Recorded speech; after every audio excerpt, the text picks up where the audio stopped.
Hi అండి, ఎలా ఉన్నారు అందరూ? మేము చాలా బాగున్నామండి. ఈరోజు ఈ వీడియోలో రవ్వతో కేక్ ఎలా తయారు చేయాలనేది చూపిస్తున్నామండి. వీడియో చాలా బాగుంటుంది, ఎక్కడ స్కిప్ చేయకుండా చూడండి. మనం ఎప్పుడైనా స్వీట్ అప్పటికప్పుడు తినాలనుకుంటే ఒక 10 మినిట్స్లో ఈ రవ్వతో ఇలా కేక్ తయారు చేసుకోవచ్చండి. బేక్ చేసే పని లేకుండా కేక్ని తయారు చేసుకోవచ్చు. పిల్లలకి చాలా బాగా నచ్చుతుంది. చూడండి ఎంత మెత్తగా స్పాంజీగా వచ్చిందో.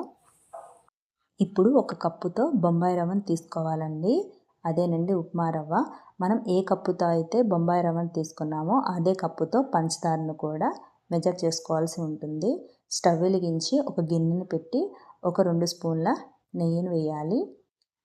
నెయ్యి మెల్ట్ అయ్యాక మనం ఇందాక చూపించిన బొంబాయి రవ్వని దాంట్లో వేసుకుని దోరగా వేయించుకోవాలండి. పొయ్యిని సిమ్లో పెట్టుకుని రవ్వలో ఉన్న పచ్చిదనం అంతా పోయే వరకు నిదానంగా రవ్వనంతా వేపుకోవాలండి. రవ్వ ఎంత వేగితే స్వీట్ అంత బాగా వస్తుంది. హై ఫ్లేమ్లో పెట్టకూడదు, సిమ్లో పెట్టుకుని రవ్వని మంచిగా కలర్ చేంజ్ అయ్యే వరకు వేపుకోవాలండి. చూసారు కదా, కలర్ చేంజ్ అయ్యింది. ఇప్పుడు ఈ రవ్వని వేరొక బౌల్లోకి షిఫ్ట్ చేసుకోవాలి. తర్వాత స్టవ్ వెలిగించి మళ్ళీ కళాయి పెట్టి 1 స్పూన్ నెయ్యిని వేయాలి. ఈ నెయ్యిలో మనం ఇందాక ఏ కప్పుతో అయితే బొంబాయి రవ్వని మెజర్ చేసామో అదే కప్పుతో 3/4 కప్పు పంచదారని తీసుకొని దాంట్లో వేసి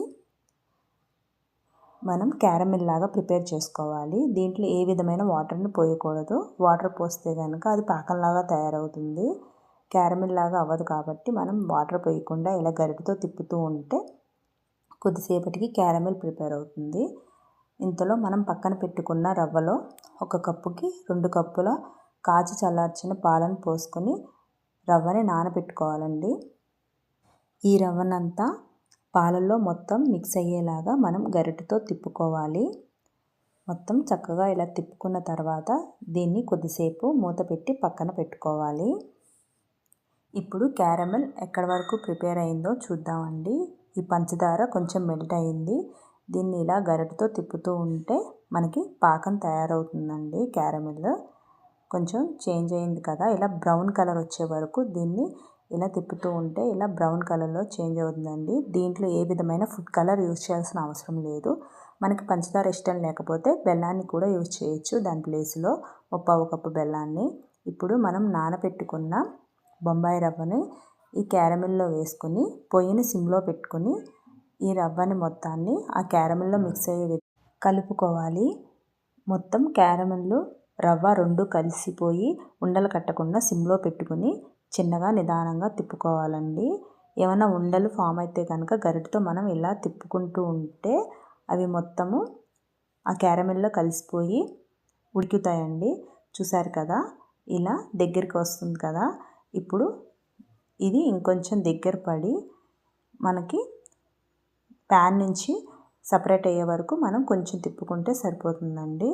దీంట్లో ఇప్పుడు 2 స్పూన్ల నెయ్యిని వేసుకోవాలి. నెయ్యిని వేసుకొని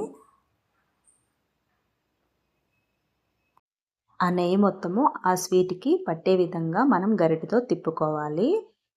ఎప్పుడైతే ఆ స్వీటు ప్యాన్ నుంచి సపరేట్ అయిపోయిందో అప్పుడు స్వీట్ రెడీ అయిపోయినట్టే. ఇప్పుడు ఒక గిన్నె తీసుకొని దానికి నెయ్యి అప్లై చేసి మనం ప్రిపేర్ చేసుకున్న డ్రై ఫ్రూట్స్ని కూడా దాంట్లో వేసుకోవాలండి. దాంతోపాటు మనం తయారు చేసుకున్న స్వీట్ని కూడా దాంట్లో వేసుకొని ఈవెన్గా స్ప్రెడ్ చేయాలి. ఇది మనం 10 నిమిషాల్లో ఏదైనా స్వీట్ చేయాలి అనుకున్నప్పుడు ఈ స్వీట్ చేసుకుంటే చాలా బాగుంటుందండి. పిల్లలకు కూడా చాలా బాగా నచ్చుతుంది. దీనికి ఎక్కువ ఇంగ్రీడియంట్స్ కూడా ఏం అవసరం లేదు. పాలు, పంచదార, బొంబాయి రవ్వ, కొంచెం నెయ్యి ఉంటే సరిపోతుందండి. ఒక 10 మినిట్స్లో మనం ఈ స్వీట్ని తయారు చేసుకోవచ్చు. మీకు కనుక మా వీడియోస్ కనుక నచ్చినట్టయితే ప్లీజ్ లైక్ చేయండి, సబ్స్క్రైబ్ చేయండి.